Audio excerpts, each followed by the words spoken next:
所以我们整个金门人几乎都已经练了一个可以听声音，我们大概就可以知道这个炮弹它大概落在哪个点。America almost nuked Shanghai in 1958.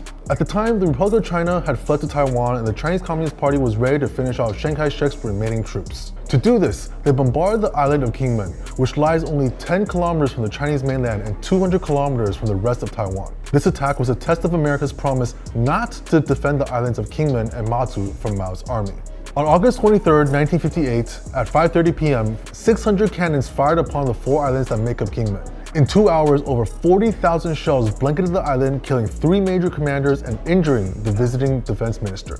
要从一个外岛寄封信回来要很久，也就是说，当我母亲收到这封信说前方一切都平安的信，可能我父亲已经过世了。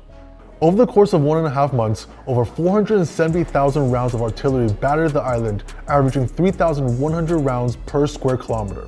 Prior to this, American President Eisenhower had stated that the United States would defend Taiwan, which included Taiwan Island and the Penghu Islands, but did not include Kinmen and Matsu.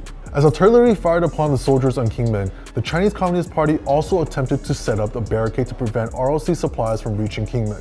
Seeing how this would get out of hand, Eisenhower ordered the 7th Fleet into the Taiwan Strait to ensure Kinmen was supplied. Military support was given to Chiang Kai-shek, and the fighting continued. This was named the Second Taiwan Strait Crisis, the first being only 3 years prior. Then Chairman of the Joint Chief of Staff, Nathan F. Twining, recommended that Eisenhower use tactical nuclear strikes to deter the Chinese attack. An excerpt from a study concerning still classified documents reads, Twining made it clear that the United States would have to use nuclear weapons against Chinese air bases to prevent a successful air interdiction campaign by the Chinese Communists. At this point, the Chinese Communists hopefully would break off.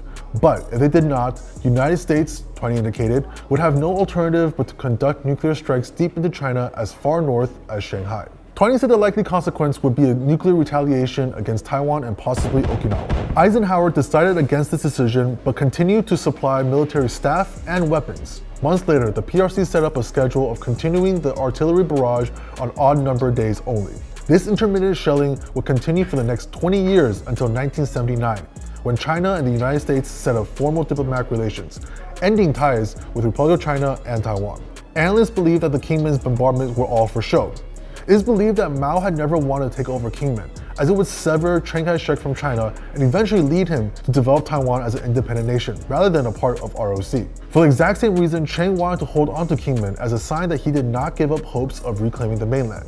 In the end, both leaders achieved their goals, but it also left Kinmen with an identity distinct from both mainland Taiwan and China. Today, the older generation in Kinmen still remember the years of bombardment they endured and are mostly concerned with maintaining peace and stability. 所以我们从小都是经历，都是在这种恐惧中长大，所以我们都了解说，金门我们都还不了解战争的恐怖，和平的可贵，因为你每天躲在防空洞里面，人家听到说有什么人伤，有什么人亡了，都是我们的乡亲，都是我们的亲戚好朋友。Meanwhile, the youth who grew up in the democratic Taiwan cannot imagine life without freedom and democracy. Today, Kinmen is free from cannon shelling and has become a top tourist location with its well-preserved traditional Ming and European architecture, famed Kinmen liquor, and Kinmen knives made from cannon shells. But the story of Kinmen Islands lives in the school textbooks as a fight to protect Taiwan and the Republic of China from the grips of the Chinese Communist Party. 混凝头823，我们这不是抗战哦，这是保台哦。没有这2个战役，老共就过来哦。那时候他们是讲在台湾过年哦，你懂我意思吗？打完这个也不用回去了。军队直接开到台湾，在台湾那时候8月嘛，打完在台湾过新年了。Would we say Kinmen is almost like the Alamo of Taiwan? Maybe, kind of, something. Like and subscribe for more Taiwan stories. I'll see you around.